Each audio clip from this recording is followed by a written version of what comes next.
The Great Hall of the Galactic Council stretched as far as the eye could see.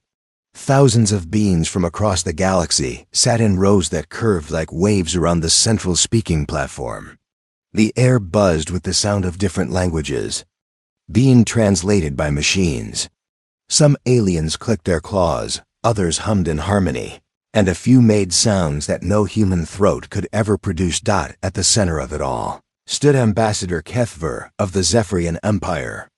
His blue skin gleamed under the bright lights, and his 4 arms moved like a dancer as he spoke. Each word that came from his mouth was meant to convince the council of one thing. Humanity had to go. "Look at what they have done," HFY said, his voice carrying across the vast room. "In just 200 years, they have spread to over 300 star systems. They build weapons that can destroy planets. They refuse to follow our laws. They make decisions without asking anyone first." He paused and looked around the room. Many of the alien delegates nodded their heads or made sounds of agreement. The humans were too wild, too unpredictable. They scared the other species with their rapid growth and their strange ways of solving problems. "They say they want peace," HFY continued, "but they carry the biggest guns. They say they want to help, but they always want to do things their own way. How can we trust a species that changes everything they touch?" In a small section of the Great Hall, the human delegation sat quietly. There were only 12 of them compared to the thousands of aliens around them. Admiral Jake Morrison, a man with gray hair and tired eyes, watched the proceedings without showing any emotion on his face. He had seen many battles in his 50 years of service, but this felt different. This felt like the end of something. Important. Next to him sat Dr. Lisa Carter, a scientist who had spent her life studying alien cultures. Her hands shook slightly as she held her electronic notebook. She had written reports about how humans and aliens could work together. She had believed that understanding could bridge any gap between species. Now she watched as decades of careful diplomacy fell apart in front of her eyes. Behind them sat Captain Ben Davis, a young officer who had grown up on an alien world. To him, the galaxy was home. The thought of being forced to leave made his stomach feel heavy. He had alien friends, people he cared about who were not human. What would happen to those friendships now?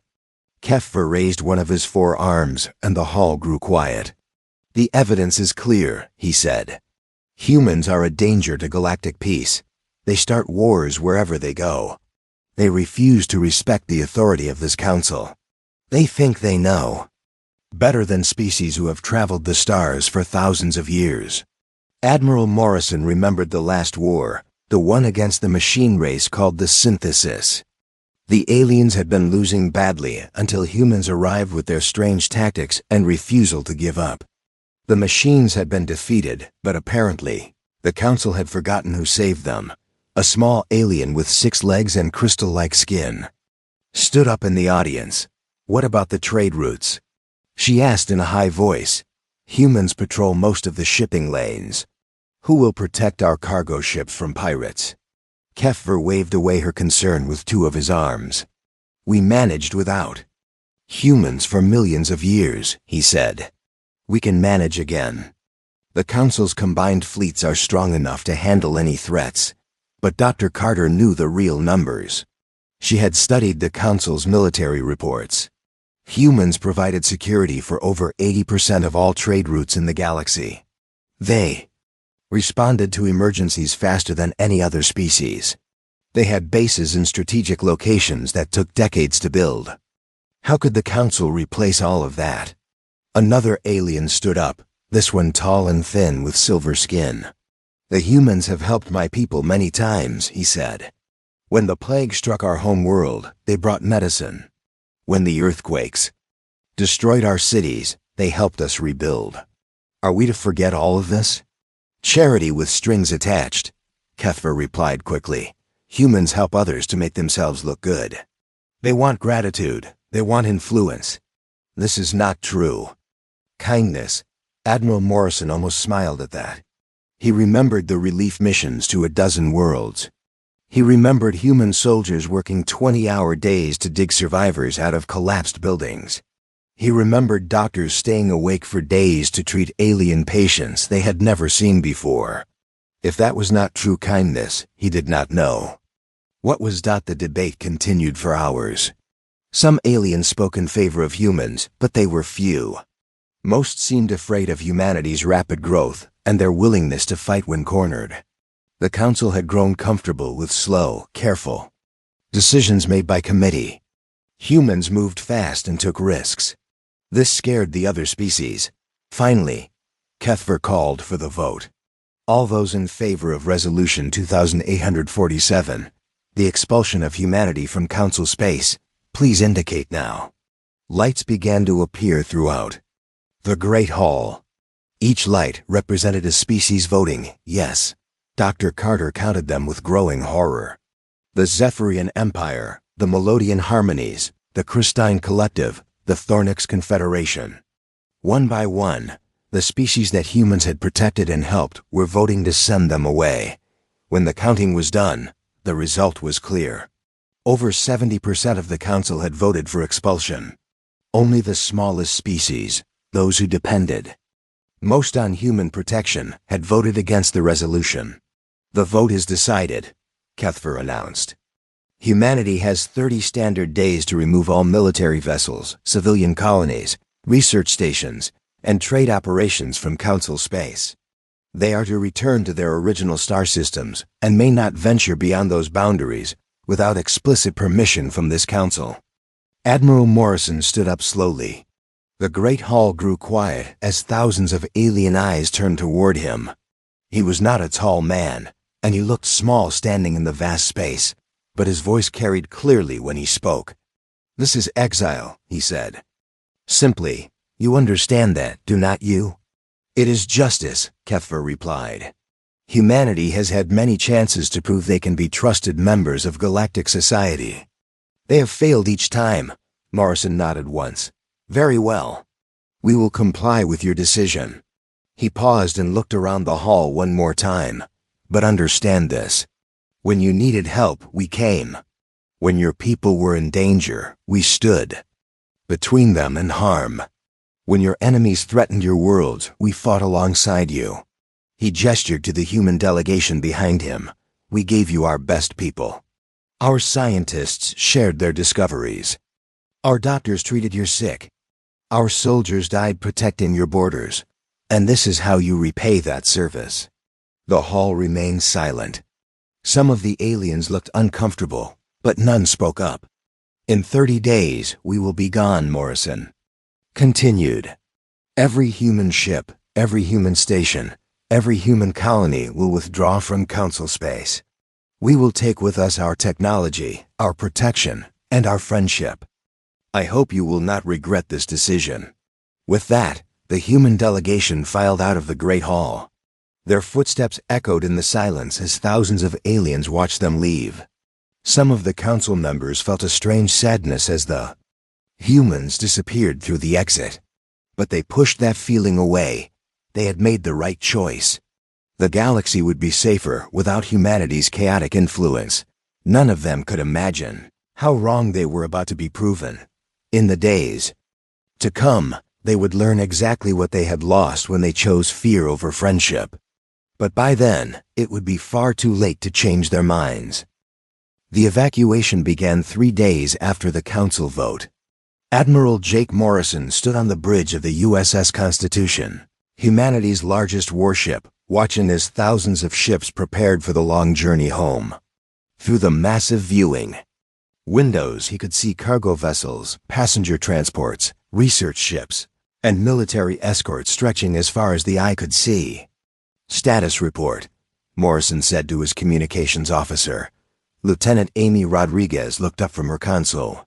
Her young face showed the strain of the past few days. "Sir, we have confirmation from all fleet commanders. The evacuation is proceeding on schedule. Estimated completion in 26 days. Morrison nodded. 26 days to abandon everything humanity had built among the stars. It seemed impossible, but his people were making it happen. They always did when their backs were against the wall.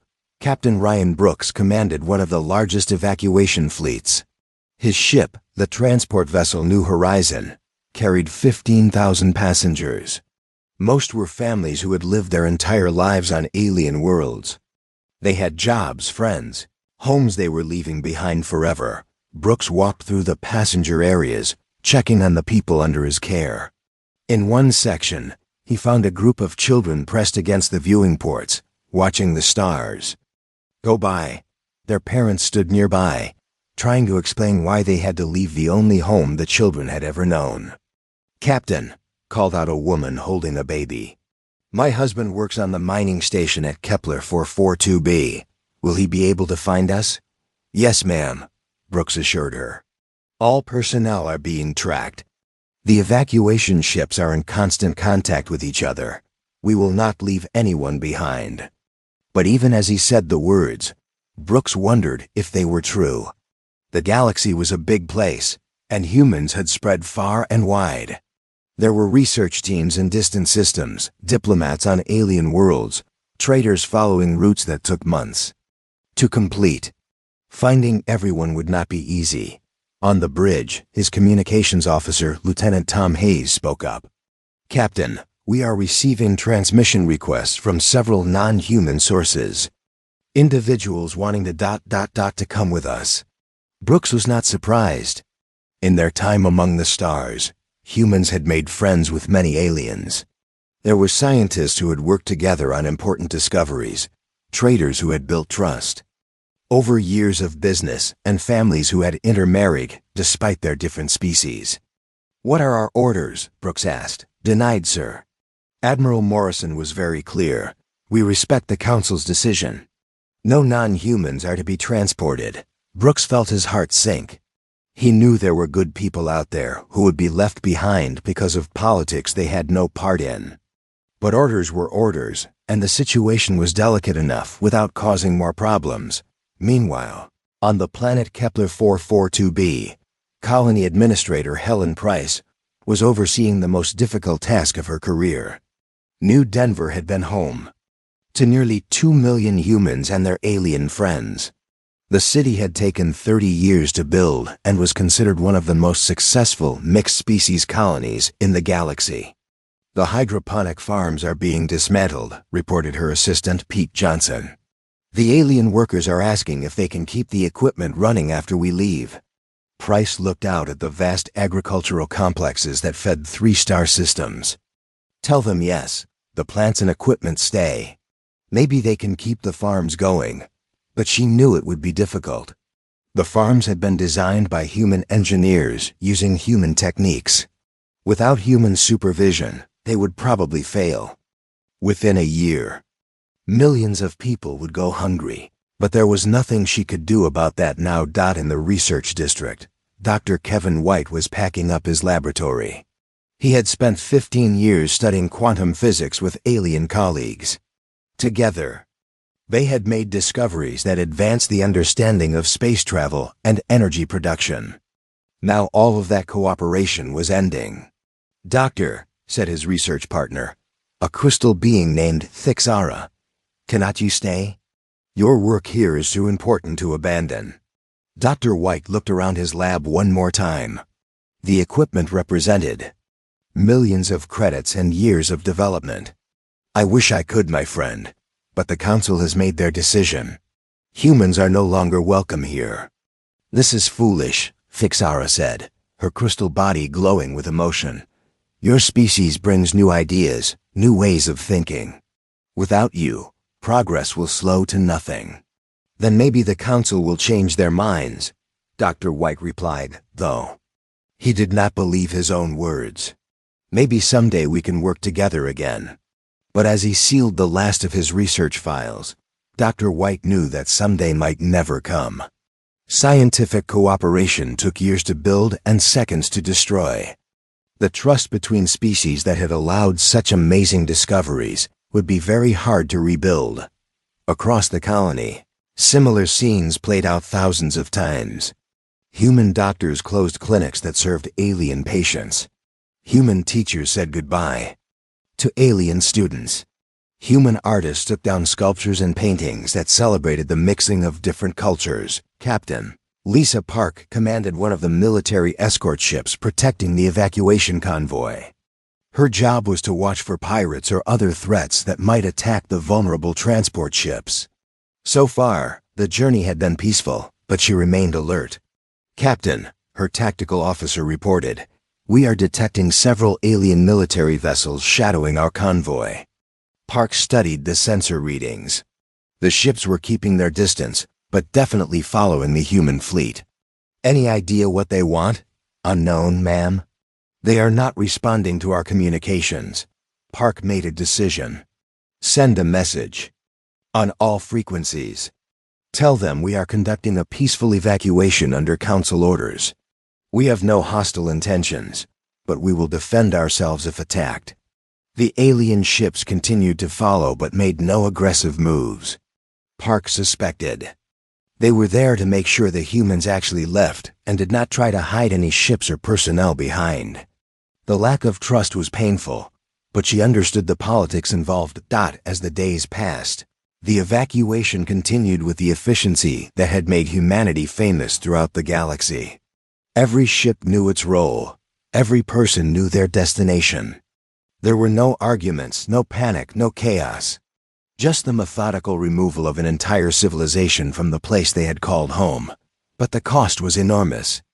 The orbital stations around human colonies were worth billions of credits. The research facilities contained discoveries that could benefit all species. The defensive platforms that protected trade routes had taken decades to build and position. Admiral Morrison received regular reports on what was being abandoned. "Sir," his aide reported, "the defense grid around the Vega system is being shut down. The alien governments are asking if we can leave it operational." "Negative," Morrison replied. "Those platforms use human military technology. We cannot leave advanced weapons systems behind."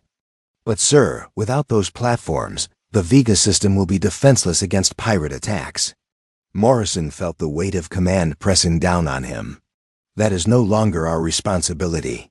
The Council made it clear that our protection was not wanted." Similar decisions were being made across human space. Medical facilities that served alien populations were being closed. Emergency response teams that rescued people from accidents and disasters were being withdrawn. Trade routes that had been safe for decades would soon be unprotected. On the 25th day, the last human transport lifted off from New Denver. Colony Administrator Helen Price stood at the viewing port as her ship climbed into space. Below her, the city's lights went dark one by one as automated systems shut down. She had built something beautiful on that world. A place where different species could live and work together in peace. The city had art galleries, schools, parks, and neighborhoods where human and alien families had been neighbors and friends. Now it was empty. Within a few years, the buildings would crumble, the parks would be overgrown, and the careful balance of the ecosystem would collapse. It would be as if humans had never been there at all. As the evacuation fleets gathered at the edge of Council space, Admiral Morrison sent one final message to the Galactic Council. "The evacuation is complete," he transmitted. "All human personnel, vessels, and installations have been withdrawn from Council territory as ordered. We wish you peace and prosperity." He did not mention what they were taking with them. The technology, the knowledge, the experience that had kept the galaxy safe and prosperous for 2 centuries. Soon the Council would discover what they had really lost. But that was not his problem anymore. The great human exodus was complete. Behind them lay everything they had built among the stars. Ahead lay an uncertain future in the small corner of space they had started from so long ago. None of them could know that they would never return to these stars again. 6 months had passed since the last human ship disappeared beyond the edge of Council space. At first, many of the alien species felt relief. The galaxy seemed quieter, more peaceful. The Council meetings ran smoother without human representatives, asking difficult questions or proposing radical solutions to old problems. But peace, as they were beginning to learn, was not the same thing as safety. Commander Zixtal of the Melodian Defense Force was the first to notice something was wrong. His people were known for their beautiful songs and peaceful nature. They had never been warriors, preferring to focus on art and music rather than military matters. For centuries, they had relied on human patrol fleets to protect their borders from the more aggressive species in the galaxy. "Sir," his communications officer sang in the melodic language of their people, "we have lost contact with 3 of our outer colonies. The last transmission was 2 days ago."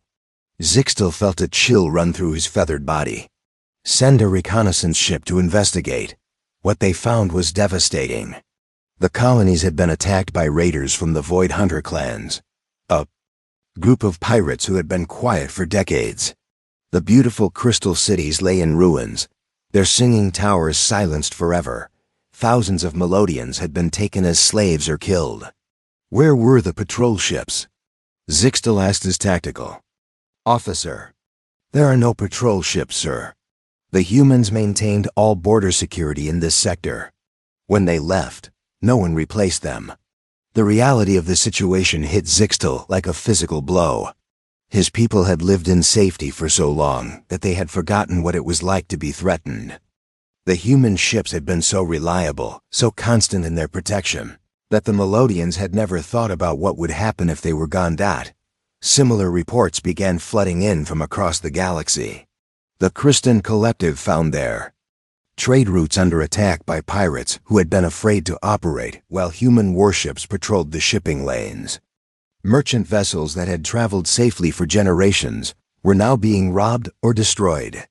"We are losing 10% of our cargo shipments," reported Trade Master Crixver to the Emergency Council session. "The pirates know we cannot defend ourselves without military escorts." Council Chairman Veltar tried to maintain order as species after species demanded action. "We will increase our own military presence," he declared from his elevated platform. "The Council's combined fleets are more than capable of maintaining order." But the numbers told a different story. Each species had focused on their own strengths over the centuries. The Melodians were artists and philosophers. The Christine Collective were traders and engineers. The Zephyrian Empire had politicians and diplomats. Very few had maintained large military forces because the humans had been there to handle security. Dr. Nixara, the Council's chief military analyst, presented the devastating report to a closed session of senior members. She was a small insect-like creature with compound eyes that could process information faster than most computer systems. "The analysis is clear," she clicked through her translator. "Humanity provided 63% of all peacekeeping operations in Council space. They patrolled 87% of major trade routes. They maintained emergency response capabilities for over 400 star systems."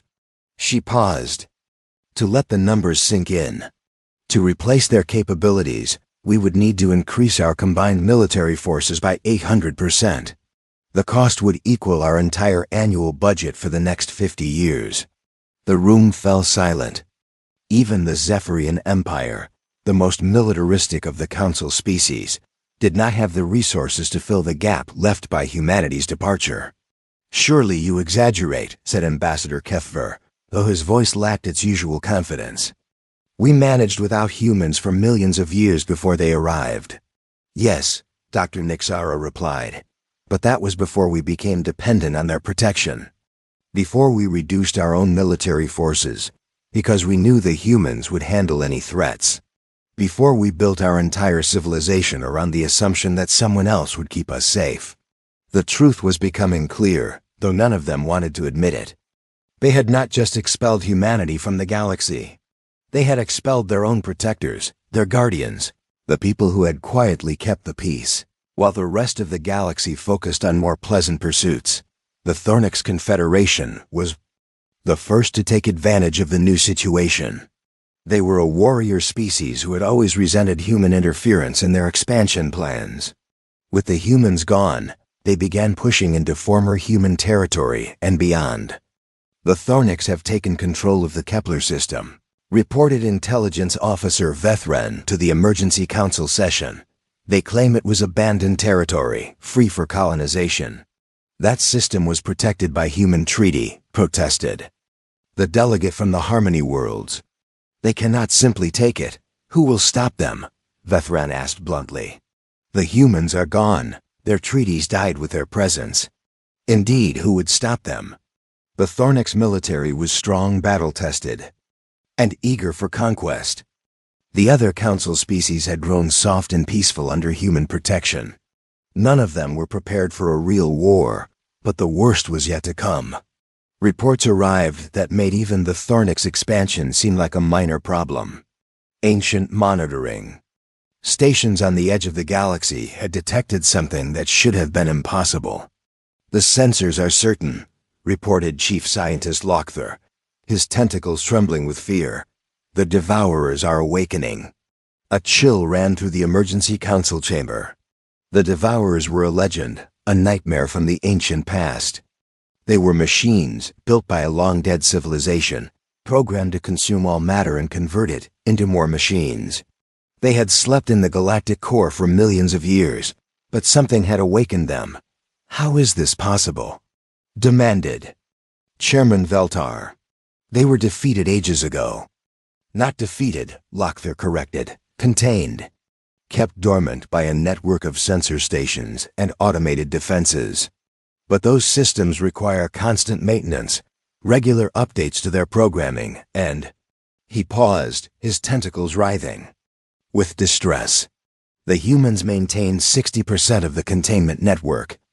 The implications hit the council like a physical blow. Without human technicians to maintain the ancient systems, the containment field had weakened. The Devourers had sensed the change and begun to stir. Now they were fully awake and already beginning their work of destruction. We must contact the humans immediately, said the delegate from the Garden Worlds. They will know what to do. But when the council tried to send messages to human space, they discovered something that sent fear through every member species. The communication networks that had connected human colonies to the rest of the galaxy had been shut down. The humans were not just gone, they were unreachable. All human communication relays have been deactivated, reported Communications Director Yixara. The quantum entanglement networks they maintained have been severed. Even our fastest ships would take months to reach human space, and we have no guarantee they would respond to our messages. The full scope of their mistake was becoming clear. They had not just expelled humanity from the galaxy. They had cut themselves off from the one species that understood how to fight impossible enemies and win against overwhelming odds. As the emergency session continued through the night, report after report painted the same picture. Without human protection, the galaxy was falling apart. Pirates roamed freely, aggressive species expanded without restraint, and ancient threats that had been contained for millennia were breaking free. We have made a terrible mistake, whispered the delegate from the Harmony Worlds, but some mistakes cannot be undone. The humans were gone, their protection withdrawn, their knowledge and experience lost to those who had cast them out. The galaxy that had seemed so peaceful and stable was revealing itself to be balanced on a knife's edge, held together only by human strength and vigilance. Now that strength was gone, and the galaxy was learning what it truly meant to be alone in the dark. Between the stars. The price of their prejudice was becoming clear, measured in ruined worlds, lost lives, and the growing shadow of ancient enemies that no one left remembered how to fight. The silence where human voices had once offered help and protection was deafening. And in that silence, the galaxy began to die. The first Devourer fleet emerged from the galactic core on a Tuesday morning, Council Standard Time. The massive ships were unlike anything the current generation of aliens had ever seen. They looked like geometric nightmares made of metal and energy, each one the size of a small moon. Fleet Admiral Corksan of the warrior clans watched the sensor readings with growing dread. His people were the most military-minded species in the Council, bred for battle and trained from birth to fight. But even he had never faced anything like this. How many ships? He asked his tactical officer. First wave shows 300 vessels. Sir, long-range sensors detect at least 2,000 more following behind them. Korksan felt his four hearts sink. The entire Council military combined had maybe 800 ships, and most of those were designed for patrol work, not major battles. Send word to all Council fleets, he ordered. Full mobilization. Every ship that can fight needs to get to the Terminus sector immediately. But even as he gave the orders, Korksan knew they were in trouble. The Devourers were not just numerous. They were efficient. Their ships moved with perfect coordination, like parts of a single massive organism. They swept through the outer systems, consuming everything in their path. The first battle took place at the mining colony of Zarian Prime. The Council had managed to gather 50 ships, their largest force in decades. They met the Devourers head-on, using traditional military tactics that had worked for centuries. It was a disaster. The Devourer ships did not fight like any enemy the aliens had faced before. They moved in patterns that made no tactical sense, used weapons that seemed to bend the laws of physics, and showed no concern for their own losses. When a Devourer ship was destroyed, the others simply absorbed its wreckage and became stronger. Fall back, Admiral Korksan ordered after losing half his fleet in the first hour. All ships retreat to Rally Point Alpha. But the Devourers did not stop to claim their victory. They continued their advance, consuming the mining station and everything around it before moving on to the next system. They were not interested in conquest or territory. They wanted to turn all matter in the galaxy into more Devourers. The emergency council session was chaos. Representatives from dozens of species shouted at each other in their various languages, while the translation system struggled to keep up. Fear filled the Great Hall like a poisonous gas. "We need a new strategy," declared Chairman Veltar, trying to restore order. "Our traditional tactics are not working." "What strategy?" Snapped the delegate from the Crystal Collective.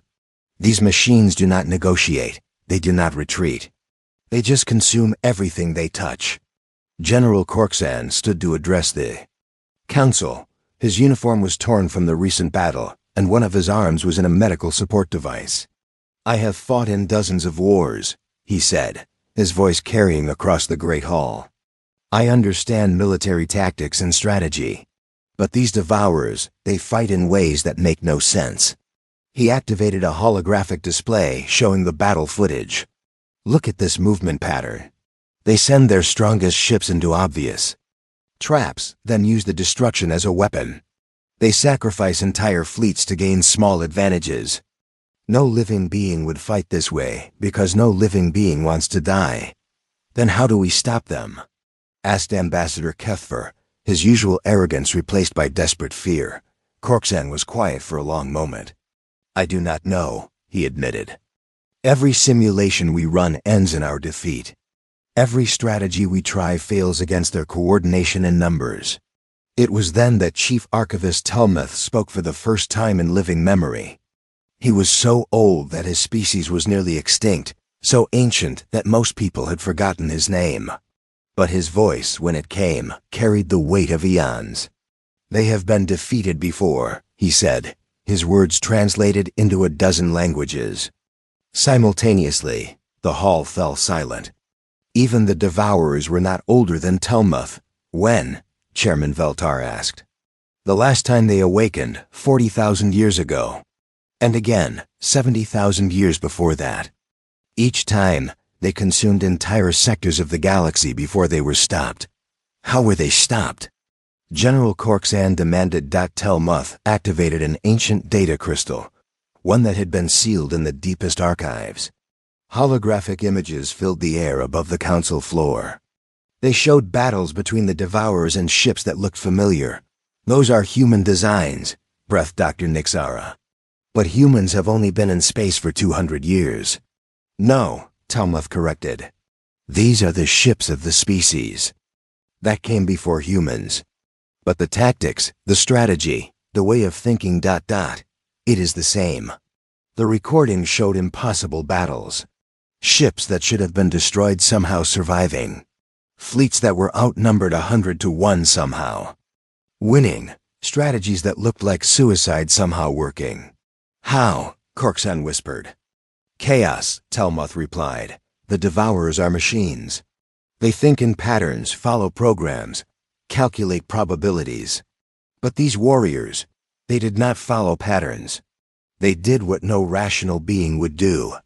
They confused the machines. By being unpredictable, he showed them more footage. A single small ship ramming a Devourer battleship and somehow causing a chain reaction that destroyed an entire fleet. A commander ordering his ships to retreat in the middle of winning a battle, only to attack from an unexpected direction. Tactics that made no tactical sense, but somehow worked. The Devourers could not predict what they would do next because even they did not know what they would do next. This is how machines were defeated: by creativity, logic by madness, order by beautiful chaos. The implications hit the council like a physical blow. The footage was tens of thousands of years old, but the tactics looked exactly like something humans would do. The insane strategies, the impossible victories, the refusal to accept defeat even when faced with overwhelming odds. The humans, whispered the delegate from the Garden Worlds. They fought like this during the Synthesis War. Indeed they had. The council members who were old enough remembered the war against the AI rebellion 20 years ago. The humans had won that conflict, using exactly the same kind of unpredictable, chaotic tactics shown in the ancient recordings. We need them back, General Korksan said simply. We cannot win this war without them. But when the council tried to contact human space, they discovered something that filled them with even greater dread. The automated message systems they reached played the same recording over and over again. Captain Danny Wright's image appeared on their screens, his expression calm and professional. If you are receiving this message, the council has finally realized what they have lost. By the time you banished us, humanity had already been preparing for this possibility. The hologram gestured to star charts showing empty space. We did not just retreat to our old systems. We left them entirely. Humanity has found a new home, far from those who could not appreciate what we offered freely. Where have you gone? Chairman Veltar asked the recording, though he knew it could not answer. The hologram seemed to look directly at him. We learned that some partnerships are not worth maintaining. The species who truly valued our friendship, our protection, our sacrifice, they came with us. As for the rest, Captain Wright's image shrugged. You made it clear you did not want our help. We are simply honoring your wishes. The transmission continued with technical details that made the situation even worse. The humans had not just left council space. They had taken their technology, their knowledge, and their most valuable allies with them. They had gone somewhere beyond the reach of council communication networks. Can we find them? Asked Ambassador Kethve. Our communications director Yixara shook her head. The galaxy is vast, and we have no idea which direction they went. Even if we sent every ship we have, it could take centuries to locate them, and by then, she did not need to finish the sentence. By then, the Devourers would have consumed everything. The council sat in stunned silence as the reality of their situation became clear.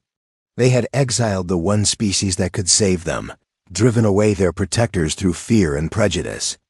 Now ancient enemies were awakening, and there was no one left who knew how to fight the impossible and win. Outside the council chambers, Devourer fleets continued their advance. System after system fell to their mechanical hunger. Entire civilizations that had existed for millions of years were consumed in hours, converted into raw materials for more Devourer ships. The galaxy was dying, and its only hope for salvation was somewhere beyond the stars, no longer answering their calls for help. The price of their mistake was becoming clear, and it was higher than anyone could have imagined. The emergency diplomatic mission departed from the Council homeworld 3 days after the Devourers consumed the entire Vega system. Ambassador Kethver himself commanded the mission, the same being who had orchestrated humanity's exile just 18 months earlier. His hands shook as he reviewed the reports of system after system falling to the mechanical plague. How long until we reach human space? He asked Captain Vixtel, the best pilot the Zephyrian Navy had. At maximum speed, 14 days, she replied. But sir, our long-range sensors are detecting something strange in that direction. Kethver felt his four hearts skip a beat. What kind of strange? The sensor readings are empty, sir. No energy signatures, no communication signals, no signs of activity at all. The journey to human space felt like the longest 2 weeks in galactic history. Behind them, the Devourers continued their advance, consuming 3 more star systems, while the diplomatic ship raced toward what they hoped would be salvation. The Council had lost nearly 40% of its territory in just 2 months. When they finally arrived at Sol System, Earth's home, what they found defied all expectations. The system was completely empty, but not destroyed. Space stations hung in perfect orbits, their lights still blinking, their systems still running. Planetary cities showed heat signatures of recent habitation. But there were no people, no ships, no signs of life anywhere. "This is impossible," whispered Dr. Yethmer, the mission's chief scientist. "Where is everyone?" Captain Vixtel ran every scan she could think of. The infrastructure is intact.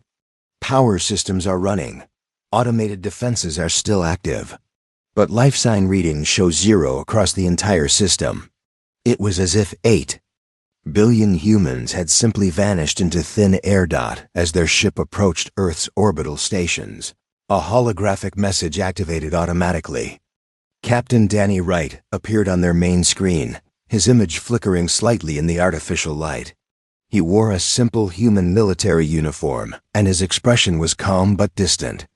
"If you are receiving this message," the recording began, "it means the Council has finally realized what they have lost. Welcome to the empty heart of what was once humanity's home." Ambassador Kethver leaned forward in his chair. "Where are they?" He asked the recording, though he knew it could not respond. The hologram continued as if it had heard him. "By the time you banished us from your space, humanity had already been preparing for this possibility. We knew that fear and prejudice would eventually overcome gratitude and friendship. We had seen it happen before to other species who became too successful, too different, too threatening to the established order." The image gestured to star charts that appeared around him, showing the local galactic group. "We did not just retreat to our old systems when you exiled us. We left them entirely. The humans you knew, the ones who protected your trade routes and fought your wars and died for your causes. Gone." Kethver felt his blood turn cold. "Gone where?" "We spent 50 years developing new technology while we served as your guardians." Captain Wright's image continued. "Quantum tunnel drives that can cross vast distances in hours instead of years. Self-sustaining generation ships that can support millions of people for centuries. And most importantly, the ability to find new homes far beyond the reach of those who no longer wanted us." The hologram showed images of massive ships, each one larger than anything in the current galaxy. They were sleek and beautiful, designed for long journeys through deep space. When the vote for our exile passed, we activated protocols that had been in place for decades. Every human ship, every human station, every human colony received the same message. Operation Exodus was beginning. Dr. Yethmer studied the technical readouts appearing on screen. These ships ... they could travel between galaxies. "The evacuation you witnessed was theater," the recording continued. "A show designed to make you believe we were returning to our original territory. In reality, we were gathering at rally points beyond the edge of galactic space, preparing for the greatest journey in human history." The implications hit the diplomatic team like a physical blow. The massive evacuation they had watched, the fleets of ships carrying millions of humans away from Council space. It had all been preparation for something much larger. "We took with us not just our people, but everyone who had earned our trust and friendship over the centuries," Captain Wright explained. "The harmony dancers who shared their music with our children. The crystal engineers who helped us build better ships. The garden worlders who taught us new ways to grow food in space. Every being who valued cooperation over suspicion, friendship. Over fear, the hologram paused, and for a moment his professional composure cracked, showing a hint of sadness. We offered you the stars. We shared our discoveries, our protection, our friendship. We asked for nothing in return except the chance to explore the galaxy together. But you chose fear instead of hope, isolation instead of unity. Ambassador Kethver found his voice. The Devourers, he said to the empty air. The ancient machines have awakened. We need your help. The recording seemed to anticipate this plea. By now you have discovered that ancient threats still exist in this galaxy. Threats that require unconventional thinking to defeat. You exiled the very people who specialized in unconventional solutions. Technical displays showed the Devourer advance across Council space, updated in real time through quantum sensors. The humans had left behind. The mechanical fleets had consumed nearly half the galaxy while the diplomatic mission traveled to Earth. We could return and save you, Captain Wright admitted. Human fleets are already fighting similar machines. In our new home galaxy, we have learned new tactics, developed new weapons, grown stronger than we ever were while serving as your protectors. Hope flared in Kethver's hearts. Then you will help us? But the hologram's next words crushed that hope completely. We will not return. The species who valued our friendship came with us to safety. The species who chose fear and exile. They made their choice. We are honoring that choice. The recording showed images of a vast new galaxy filled with human ships and their alien allies. Cities floated in space, larger and more beautiful than anything in Council space. Ships moved between stars using technology that seemed like magic. It was a civilization reborn, stronger and more advanced than ever before. You wanted us gone, Captain Wright said simply. We are gone. You wanted to solve your problems without human interference. Now you can try. The transmission began to fade, but not before delivering one final message. To those species who still remember what friendship means, who regret the choice there. Leaders made ... The door is not completely closed. But that door leads away from this galaxy, not back to it. Choose wisely. The hologram disappeared, leaving the diplomatic mission alone in the empty star system. Around them, automated systems continued their work, maintaining facilities that would never again house human life.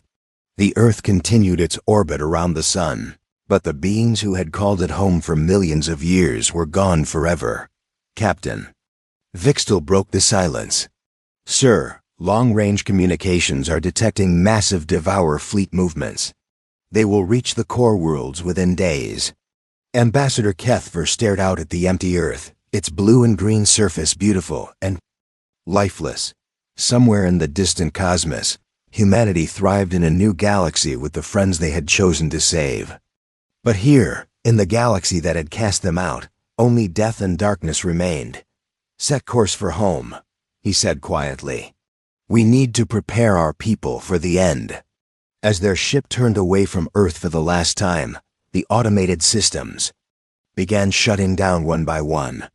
The last lights of human civilization in this galaxy went dark, leaving only empty stations and silent worlds as monuments to what could have been. The Council had wanted humanity gone, and now they truly were. The galaxy that had chosen fear over friendship, exile over cooperation, would face its final crisis alone. And in the growing shadow of the Devourer fleets, even the proudest species began to understand that some mistakes can never be forgiven. And some doors, once closed, can never be opened again.